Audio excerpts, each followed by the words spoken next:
Last के कुछ दिनों में कोविड-19 वैक्सीन की न्यूज़ एकदम सुर्खियों में रही है।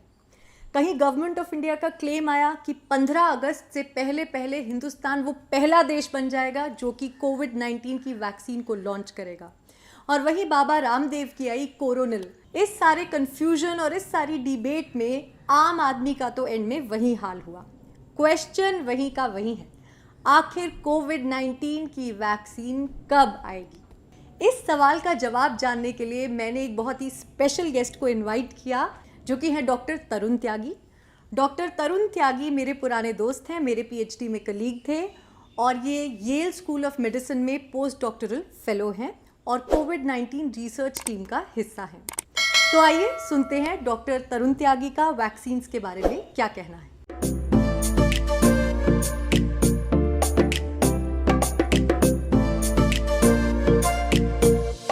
Thank you very much doctor Tyagi for joining us.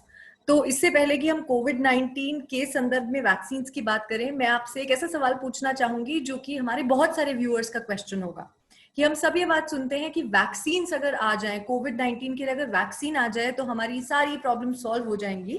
पर आप एक ले पर्सन को समझाइए कि आखिर वैक्सीन टर्म का मतलब क्या होता है। Thank you doctor Kapoor. Vaccine जब हम बोलते हैं, हम बात कर रहे होते हैं एक वायरस या बैक्टीरिया, जो भी इस केस में कोरोना वायरस है। इसके लिए वैक्सीन का मतलब है कि इस एजेंट के कुछ पार्ट्स या फिर इसका एक वीक फॉर्म जो हम तैयार करते हैं लैब में, तो उसको जब हम प्यूरिफाई करके और जब हमें टेस्ट के बाद उसकी एक डोज पता चलती है, वो जब हम किसी भी हेल्दी इंडिविजुअल को दें तो क्या उसका इम्यून सिस्टम, क्या हम उसको इतना प्रतिरोधक बना सकते हैं कि वो उस वायरस को, जब वो वायरस इन्फेक्ट करे, उसके लिए तैयार हो और उसको किल करे और हमें डिसीज ना होने दे। ये एक वैक्सीन का काम होता है कि जब हम उसको किसी भी इंडिविजुअल्स को दें, जो हम बाकी बीमारियों के लिए करते हैं। पोलियो के लिए हमने किया है, स्मॉल पॉक्स जो है वो खत्म हो चुका है वैक्सीन के जरिए। तो जब हम एक तैयार कर लेते हैं, जब उसकी सेफ्टी ट्रायल्स सब कुछ हो जाता है और जब वो हम कुछ पॉपुलेशंस को देते हैं तो उनमें वो बीमारी नहीं होती, वो पहले से ही उनका प्रतिरोधक क्षमता उसके लिए तैयार होता है। तो इसीलिए हर बीमारी के लिए अलग वैक्सीन होती है। तो जैसा कि डॉक्टर त्यागी ने अभी हमें समझाया कि वैक्सीन किसी भी पैथोजन का, कोविड-19 के केस में वायरस का एक ऐसा फॉर्म है जो या तो वीकेंड होता है या उसका कुछ हिस्सा इस्तेमाल किया जाता है और उसे ह्यूमन बॉडी में इंट्रोड्यूस किया जाता है। तो इससे ह्यूमन बॉडी जब वाकई वायरस अटैक करता है तो तैयार रहती है उससे फाइट करने के लिए। तो ये तो हुई वैक्सीन। अब हम डॉक्टर त्यागी से जानते हैं कि वैक्सीन की डेवलपमेंट की क्या स्टेजेस होती हैं, यानी कि लेबोरेटरी में वैक्सीन के डेवलपमेंट के एफर्ट्स जब मार्केट तक पहुंचते हैं तो बीच की जर्नी क्या होती है। हाँ, ये बहुत अच्छा सवाल है। तो ये जैसा कि आप स्क्रीन पे देख रहे हैं, ये डिफरेंट स्टेजेस हैं किसी भी वैक्सीन को डेवलप करने के लिए। जो फर्स्ट स्टेज होता है एक्सप्लोरेटरी, जिसमें रिसर्च होती है उस वायरस या बैक्टीरिया, इसके वायरस है तो वायरस के लिए रिसर्च होगी जो अभी चल रही है। लेकिन क्योंकि ये डिसीज इतनी खतरनाक हो गई है, इतना ज्यादा इसमें मोर्टेलिटी है, तो फिर हमने फास्ट फॉरवर्ड कर दिया पूरा प्रोसेस। लेकिन सबसे पहला स्टेज होता है रिसर्च। तो अब रिसर्च तो हो ही रही है इस कोरोना वायरस पे, साथ में हम प्री क्लिनिकल स्टेज और क्लिनिकल स्टेज पर भी आ गए। तो ये सारे फेजेस मर्ज ऑलरेडी हो चुके हैं, क्योंकि ये हमें बहुत ही जल्दी से जल्दी चाहिए। जनरली क्या होता है, सबसे पहले रिसर्च होती है, उसके बाद जो वैक्सीन हमको लगता है कि ये प्रोडक्ट हो सकता है, उसको हम टेस्ट करते हैं एनिमल्स में, तो देते हैं। फिर उसमें हम देखते हैं क्या उसका इम्यून सिस्टम प्रिपेयर्ड है, क्या उसके लिए एंटीबॉडीज डेवलप हुई हैं। तो आप एंटीबॉडीज कह रहे हैं कि पहले एक्सप्लोरेटरी स्टेज में हमने वायरस या बैक्टीरिया जिसके भी अगेंस्ट वैक्सीन बनानी है उसकी प्रॉपर्टीज और उसकी कैरेक्टरिस्टिक्स को स्टडी कर लिया, और प्री क्लिनिकल स्टेज में वो जो प्रिलिमिनरी रिजल्ट्स हमारे पास आए उनको हमने टेस्ट किया जानवरों के ऊपर, एनिमल्स के ऊपर, जैसे कॉमन एक्सपेरिमेंटल एनिमल्स, रैट्स, माइस, ये सब। हाँ, बिल्कुल जी, बिल्कुल। तो राइट। उसमें हमें टेस्ट करना होता है कि क्या इम्यूनिटी डेवलप हुई, क्या एंटीबॉडीज बन पाई उनके ब्लड में जी, उस वायरस के खिलाफ। तो राइट। वो सब स्टेज बहुत टाइम लेते हैं काफी। उसके बाद हम मूव करते हैं जब उनमें कोई और टॉक्सिसिटी नहीं होती, उनको कोई और साइड इफेक्ट नहीं होता, ऐसा मेजर साइड इफेक्ट नहीं होता जो भी एनिमल्स में हम देख पाते हैं। उसके बाद हम उन कैंडिडेट्स को लेकर मूव करते हैं क्लिनिकल फेज में, जिसमें एक बहुत कम लोगों को सेलेक्ट किया जाता है, हेल्दी सब्जेक्ट्स को, और अच्छा, उन पर हम टेस्ट करते हैं। 15, 20, 50, अच्छा, वो कुछ भी हो सकता है। अच्छा। उसके हाँ, सबसे पहले देखते हैं कि अलग अलग डोजेस उसकी जो हमने एनिमल में टेस्ट की क्या वो डेंजरस तो नहीं है ह्यूमन के अच्छा। लिए, परफेक्टली हेल्दी लोगों के लिए। अच्छा। जी, तो क्लिनिकल फेजेस भी अलग अलग होते हैं। तो जब हम क्लिनिकल फेजेस जो सबसे ज्यादा इंपॉर्टेंट होते हैं वो पूरे हो जाते हैं, उसके बाद आता है रेगुलेटरी रिव्यू एंड अप्रूवल, जो डेटा पे डिपेंड करता है लेकिन वो एक्सपर्ट्स पे डिपेंड करता है, तो वो फास्ट फॉरवर्ड हो सकता है। लेकिन सबसे ज्यादा डेंजरस होता है कि अगर हम ये 3 फेजेस को फास्ट फॉरवर्ड कर दें जो अभी फास्ट ट्रैक किया जा रहा है, राइट। तो ये खतरनाक हो सकता है। उसके आगे कोई जाके साइड इफेक्ट्स ऐसे आए लॉन्ग टर्म जो हमें अभी नहीं पता चल पा रहे, राइट। इसीलिए टाइम लगता है। इसके बाद शुरू होता है मैन्युफैक्चरिंग, यानी कि उस वैक्सीन का इतना अमाउंट में, इतनी मात्रा में बनाना कि हम पॉपुलेशंस को मास लेवल पर दे पाए। फिर आता है क्वालिटी कंट्रोल, जो मैन्युफैक्चरिंग क्वालिटी कंट्रोल है एक ही स्टेप मान सकते हैं कि उसमें क्वालिटी प्योरिटी हमारी वैक्सीन की प्रॉपर है या नहीं। तो दोस्तों, हमें बहुत इंटरेस्टिंग इन्फॉर्मेशन मिली है कि पहला चरण जो है वो लेबोरेटरी में होता है जहां बेसिक टेस्ट्स रन किए जाते हैं। फिर जब एक प्रिलिमिनरी वैक्सीन तैयार हो जाती है तो जानवरों में उसकी टेस्टिंग की जाती है। जब वो वहां सेफ और इफेक्टिव प्रूव हो जाती है तो आगे लेकर जाया जाता है ह्यूमन ट्रायल्स पर। तो in human trials phase 1, 2 and 3 की फर्दर डिटेल्स हम पता करते हैं कि उसमें कितने लोग रिक्रूट किए जाते हैं और इनकी एवरेज ड्यूरेशन कितनी होती है। फेज जो है ये, इसके इतने सब फेजेस हैं। अगर आप फेज 1, अच्छा। फेज 2 एंड फेज 1-2 से ट्रांजिशन होता है जिसमें हम, उसके राइट। बाद फेज 3 जिसमें thousands of people, 30,000 sometimes more, right. वो रिक्रूट होते हैं।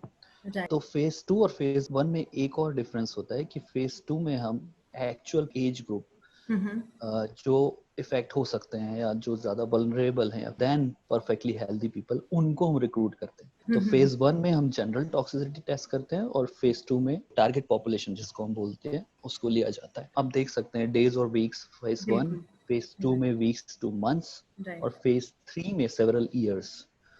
और सबसे ज्यादा इम्पोर्टेंट फेज 3 होता है, और यहाँ पे अधिकांश वैक्सीन कैंडिडेट जो हैं जो शुरू हुए थे वो हाँ हाँ। फेल हो जाते हैं, 80 to 90% फेल हो जाते हैं यहाँ।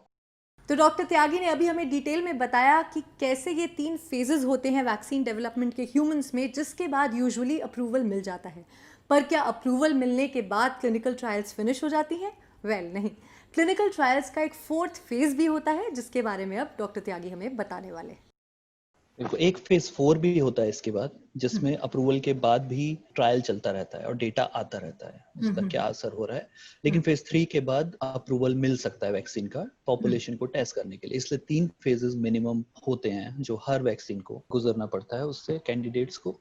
और फेज 4 में फिर अप्रूव हो जाता है, लेकिन फिर भी ट्रायल्स जारी रहते हैं, पॉपुलेशन पे डेटा आता रहता है और उसका रिव्यू होता रहता है। कई बार साइड इफेक्ट आते हैं तो वो फिर स्टॉप कर देते हैं। फिर मैंने डॉक्टर त्यागी से पूछा कि आजकल फिलहाल कितने ऐसे वैक्सीन कैंडिडेट्स हैं जो कि क्लिनिकल ट्रायल्स में हैं, प्रॉमिसिंग रिजल्ट्स दिखा रहे हैं, किस किस कंट्री में हैं और उनमें से कौन रेस में सबसे आगे चल रहा है।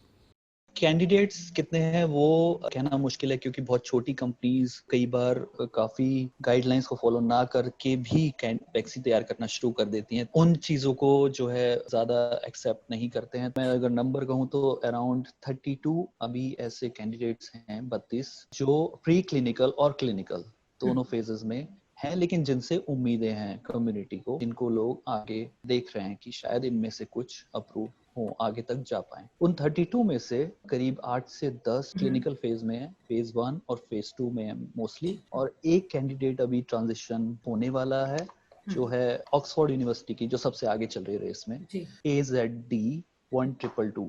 उसमें 1000 लोगों पे टेस्ट हो गया है, वो वैक्सीन सेफ और इफेक्टिव उन्होंने पाई है। और अभी 10,000 लोगों पे वो टेस्ट चल रहे हैं, तो ये सबसे आगे है। तो वो 10,000 लोगों का डेटा आएगा आगे आने वाले मंथ्स में, उसके बाद वो उसको और ज्यादा लोगों पे ट्राई करेंगे। और यूएसए ने एक ऑपरेशन वॉर्प स्पीड बनाया है जिसमें 5 वैक्सीन्स हैं जो वो फंड कर रहे हैं यूएस गवर्नमेंट। उनसे काफी उम्मीद है कि उनमें से कम एक तो हमें ऐसी मिलेगी जो सारे स्टेजेस पास करेगी और अप्रूव की जाएगी। मैं एक और एग्जांपल देना चाहूँगा एबोला का। एबोला जो एक और वायरस डिसीज है जो 2014 में वेस्ट अफ्रीका में सबसे पहले बहुत ही तेजी से फैली थी। तो उसका जो फर्स्ट केस आया था 2014 में, और उसकी वैक्सीन अप्रूव हुई है 2019 में, 2019 में। तो आप समझिए 5 साल लग गए एबोला वैक्सीन हमें, एक वैक्सीन मिलने में। वाह, सुना आपने, इबोला वैक्सीन को डेवलप होने में 5 साल लग गए, 2014 से 2019। देखते हैं हमारी कोविड-19 की वैक्सीन कब तक आती है। तो दोस्तों, जब मैंने ये इंटरव्यू रिकॉर्ड किया आज से 3 हफ्ते पहले, तो स्थिति बिल्कुल अलग थी। और जब मैं इसे एडिट करने बैठी तो मुझे रियलाइज़ हुआ कि बहुत सारी न्यू डेवलपमेंट्स हुई हैं, वो भी हमारे अपने देश में, जिनके बारे में बात करना बहुत नोटवर्दी है। तो मैंने डॉक्टर त्यागी को फिर बुलाया, उनसे इंटरव्यू लिया और अब इंटरव्यू का पार्ट 2 मैं आपके साथ शेयर करने वाली हूँ। तो डॉक्टर त्यागी, आजकल हम सुन रहे हैं कि भारत सरकार का क्लेम है कि 15 अगस्त से पहले पहले जो कोविड की वैक्सीन है वो इंडिया में लॉन्च हो जाएगी। एंड ये हमारे लिए बहुत गर्व की बात है कि वो फर्स्ट कोविड वैक्सीन होगी वर्ल्ड की टू बी डेवलप्ड। तो इसके बारे में आप थोड़ा हमें अपडेट कीजिए। या डॉक्टर कपूर, थैंक यू। तो मैंने देखा न्यूज़ में कि गवर्नमेंट ने क्लेम किया है कि भारत बायोटेक और जाइडस कैडिला जो इंडिया में डेवलप कर रही हैं कंपनीज वैक्सीन, वो अपने ह्यूमन ट्रायल्स स्टार्ट कर रही हैं जुलाई 7 से, और वो ट्रायल्स कंप्लीट हो जाएंगे 15 अगस्त तक, ऐसा ये क्लेम कर रहे हैं। आईसीएमआर डायरेक्टर ने ये स्टेटमेंट दिया है। तो सबसे पहले तो मैं कहूँगा कि ये बहुत बड़ा क्लेम है और बहुत ही इम्पॉसिबल सा क्लेम है कि ये ट्रायल्स स्टार्ट हो सकते हैं, जल्दी किए जा सकते हैं, लेकिन 1 महीने में कंप्लीट हो जाएंगे, ये पॉसिबल ही नहीं है कि कोई बोल पाए कि ऐसा इनको ये वैक्सीन लॉन्च कर सकेंगे। ऐसा कोई भी नहीं कह सकता, कितनी भी एडवांस कंट्री हो, कितना भी एडवांस टेक्निक्स हो। या पर एक बात बताइए, जैसे कि कोविड का क्राइसिस इतना हमारे लिए डिफिकल्ट टाइम है, इतना क्रूशियल है, तो ऐसा क्यों नहीं किया जा सकता कि जो क्लिनिकल ट्रायल्स के कुछ फेजेस हैं उनको बहुत कंडेंस कर दिया जाए या ऑल टुगेदर एलिमिनेट कर दिया जाए? अगर ऐसा करते हैं तो इससे क्या प्रॉब्लम हो सकती है? पहली बात तो है कि ऑलरेडी ऐसा कर दिया गया है, पहले ही मर्ज किए गए हैं फेजेस, पहले ही हमने एक्सप्लोरेटरी फेज जो रिसर्च होती है बिफोर एनी ट्रायल्स, वो हमने बहुत जल्दी, जो भी अर्ली रिसर्च थी उसके बेसिस पे हमने चीजें स्टार्ट कर दी। प्री क्लिनिकल रिसर्च फेज जो भी बहुत शॉर्ट था, वो भी बहुत जल्दी कंप्लीट कर लिया, इंडिया में भी और ग्लोबली भी। तो अभी यहाँ पे ह्यूमन ट्रायल्स बोल रहे हैं कि स्टार्ट हो गए हैं जुलाई फर्स्ट वीक से, और ये ह्यूमन ट्रायल्स फेज 1 और 2 कंप्लीट करने की बात कर रहे हैं 1 महीने में, जो बिल्कुल इम्पॉसिबल चीज है, क्योंकि वैक्सीन डेवलपमेंट में बहुत सारी चीजों का ध्यान रखा जाता है। जैसे हमें अपनी बॉडी को सबसे पहले प्रिपेयर करना होता है कि वो एंटीबॉडीज जनरेट करे, जो वैक्सीन का मेन काम होता है। तो अगर एंटीबॉडीज जनरेट करने के लिए हम बॉडी को एक्सपेडाइट नहीं कर सकते, उसको फास्ट ट्रैक नहीं कर सकते, तो ये कुछ नेचुरल चीजें हैं जो हम फास्ट ट्रैक कर नहीं सकते हैं। हम सिर्फ कुछ ब्यूरोक्रेसी या अप्रूवल में जो टाइम लगता है, या हमें सब्जेक्ट्स रिक्रूट करने पड़ते हैं, उनको एनरोल करना पड़ता है, ये सब चीजें हम फास्ट ट्रैक कर सकते हैं, जो कर दी गई हैं पहले ही। लेकिन अब बॉडी का रिस्पॉन्स आ जाएगा, हमें साइड इफेक्ट्स पता चल जाएंगे कि है कि नहीं है, कितनी इफेक्टिव है, किस डोज में वैक्सीन इफेक्टिव है, किस डोज में सेफ है, किस डोज में हार्मफुल है, ये सब चीजें, और कितने महीनों में कितना असर हो रहा है बॉडी पर, पॉजिटिव या नेगेटिव, वो हम 1 महीने में नहीं कर सकते किसी भी वैक्सीन के लिए। इसलिए हमें जो फास्टेस्ट वैक्सीन भी डेवलप हुई है, वो भी कुछ साल लगे उनमें, कभी भी कुछ मंथ आज तक भी ऐसा नहीं हुआ है जो लगे हों। जैसा मैंने बताया, एबोला की वैक्सीन को 5 साल लगे, जबकि वो भी बहुत फास्ट ट्रैक किया गया था। तो डॉक्टर त्यागी, आपने हमें बहुत ही इम्पोर्टेंट बात बताई कि जहाँ तक वैक्सीन की ब्यूरोक्रेटिक प्रोसेस हैं, कागज़ साइन होने, फाइल आगे जाने, अप्रूवल्स होने, इन सबको तो एक्सपेडाइट बिल्कुल किया जा सकता है, यानी इन्हें तेज़ी से किया जा सकता है। पर जहाँ तक बात रही क्लिनिकल ट्रायल्स की या स्टडीज़ की, तो उन्हें फास्ट ट्रैक नहीं किया जा सकता, क्योंकि जब वायरस का एक वीकेंड फॉर्म ह्यूमन बॉडी में डाला जाता है तो उसके बाद उसके रिस्पॉन्स को लंबे समय तक ट्रैक करना पड़ता है, और ह्यूमन बॉडी अपना समय लेगी उन रिस्पॉन्सेस को जनरेट करने के लिए। तो ये वो चीज़ है जिस पे हमारा वश नहीं है, जिसे हम फास्ट ट्रैक नहीं कर सकते। तो हमारा सवाल वहीं का वहीं है डॉक्टर त्यागी, कि हम वैक्सीन के क्लिनिकल ट्रायल्स के कंप्लीशन की एक्सपेक्टेशन कब तक रखें, यानी वैक्सीन कब तक आएगा? देखिए, जैसा मैंने बोला, ऐसा हमारे Indian research T Jacob John, उन्होंने कहा है clinical trials can not be rushed.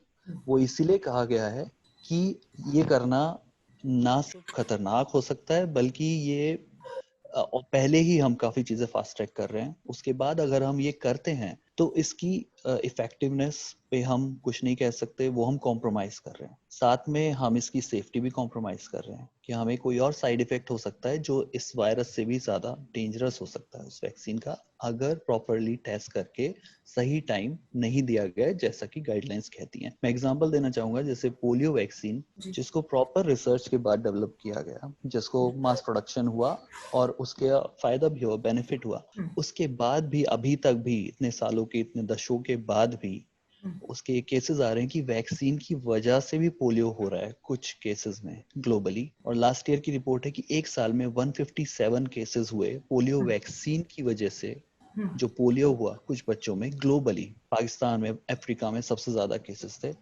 और जो वायरस था वो पोलियो वायरस, आफ्टर वैक्सीनेशन अब वो वायरस की वजह से 107 केसेस रिपोर्ट हुए लास्ट ईयर 2019 में। इसका मतलब है कि ये जो हम फास्ट ट्रैक कर रहे हैं इसके परिणाम बहुत ही डेंजरस हो सकते हैं।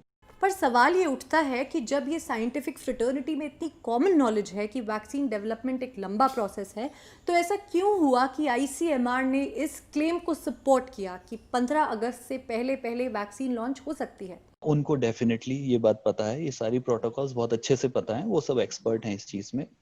तो इस पे कहीं ना कहीं गवर्नमेंट का या ऊपर पॉलिटिकल प्रेशर है उनके ऊपर कि उन पता नहीं क्या कहा जा रहा है, लेकिन जो भी है ये प्रेशर की वजह से हो रहा है। और जो लोग इस वैक्सीन डेवलपमेंट में एक्चुअली टीम्स इन्वॉल्व हैं, हॉस्पिटल्स इन्वॉल्व हैं, उनके साइंटिस्ट भी बाहर आकर कह रहे हैं कि ये पॉसिबल नहीं है जो आप क्लेम कर रहे हो। तो ये क्लियरली या तो लोगों के लिए उनको थोड़ा बेटर फील कराने के लिए कहा जा रहा है, लेकिन इसमें कहीं भी कोई फैक्ट नहीं है कि ऐसा होने वाला है। तो वैक्सीन के लिए हम कम से कम 1 साल वेट करें और अपना धीरज बनाए रखें।